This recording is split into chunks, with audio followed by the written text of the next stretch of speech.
ওই একটা বডি ড্রেনের মধ্যে পড়েছে। হ্যাঁ, হাই ড্রেন। কেন এখানে কি স্ল্যাবটা খোলা থাকে? হ্যাঁ, সব সময় খোলা থাকে। তো আপনাদেরও তো একটা ভয় লাগে না? হ্যাঁ, যেতে আসতে ভয় লাগে, বাচ্চা কাচ্চাকে যেতে ভয় লাগে। বাচ্চা কাচ্চা দোকানে যায়, তখন আমাদের খুব ভয়, বাড়িতে বকি যে বাচ্চাকে একা পাঠাবেন না, ওখানটায় ফাঁকা আছে। এই কদিন আগে একটা বয়স্ক লোক পড়ে গেছিলো, তাকে আবার দুজন দেখতে পেয়ে তাকে তুলে এনে আমাদের এখানে জল মেখে তাকে ধোয়ালো যে না আমি পাগল নয়, আমি পড়ে গেছি। ওই ফাঁকাটার জন্য আমাদের খুবই অসুবিধা হয়। তো সামনে পার্টি অফিস আছে, ওরা তো আছে, আমরা আর কি করি। আমি যখন আসি এসে দেখি ভিড় হয়ে আছে, তাও আমি গিয়ে যা দেখলাম একটা বয়স্ক একটা ওই 50-এর ওপরই মনে হয় বয়স হবে, উপুর হয়ে পড়ে রয়েছে বডিটা, ড্রেনের মধ্যেই পড়ে রয়েছে। মাথাটা খালি বেরিয়ে আছে, বাদবাকি হয়ে আছে। আর সিমেন্টের যে একটা স্ল্যাব মতো দেওয়া আছে ভেতরে, ওটাকে ধরে আঁকড়ে এইভাবে উপুর হয়ে পড়ে রয়েছে। না, এই স্ল্যাবগুলো যদি না করা থাকে তাহলে এই ময়লাগুলো তোলা যায় না। এত বড় বড় স্ল্যাব তো, এগুলো চাগানো যাবে না একজন দুজনের পক্ষে।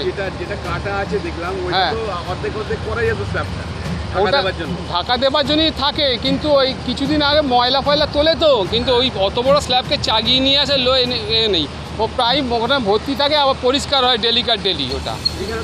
না, কিছু কিছু জায়গায় আপনাকে আমি বলছি যেগুলো এরকম বড় ড্রেন, যেগুলো দিয়ে সাধারণত মানুষ যাতায়াত করে না, সেই সব জায়গায় আমাদের কিছু জায়গায় ড্রেন খুলে রাখতে হয়, যাতে করে বিশেষ করে এই বর্ষায় আমাদের ড্রেনগুলো ক্লিন করার জন্য। কিন্তু এগুলো মোস্টলি থাকে হচ্ছে যেখান দিয়ে পেডেস্ট্রিয়ান এরিয়া নয়, সেই জায়গাগুলোতে আমরা করে রাখি। যেখানে মানুষ হাঁটাহাঁটি করে রাস্তায় এরকম জায়গায়, সেখানে কিন্তু স্ল্যাব দিয়ে আমরা কভার করে দিই, অথবা ম্যানহোল দেওয়া থাকে যেগুলো বন্ধ থাকে।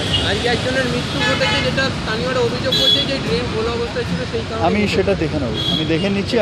পুরসভা তরফ থেকে কোনো তদন্ত আমি বিস্তারিতভাবে তথ্যটা জেনে নিচ্ছি, কী ঘটেছে জেনে আমি তারপরে। সকালে আমি মর্নিং ওয়াকে যাচ্ছিলাম, তখন দেখলাম যে 4-5 জন লোক এই ড্রেনের সামনে দাঁড়িয়ে আছে। তো একজন আমি গিয়ে দেখলাম যে একটা ভদ্রমহিলা, মানে মাঝবয়সী, আমি চিনি না তাকে, ড্রেনের মধ্যে উল্টে পড়ে আছে, মুখটাও দেখতে পাইনি। তো তার হাইড্রেনের মধ্যে, এই সামনে হাইড্রেনের মধ্যে একটা ফাঁকা জায়গা দিয়ে দেখা যাচ্ছে যে ওর মধ্যে পড়ে রয়েছে। পুলিশ তখন সবে এসেছে। তো আমি ওটা দেখলাম, তারপর ওদেরকে তুলে নিয়ে ওরা বেরিয়ে গেল, আমি চলে গেলাম। এইরকম ঘটনা ঘটেছে।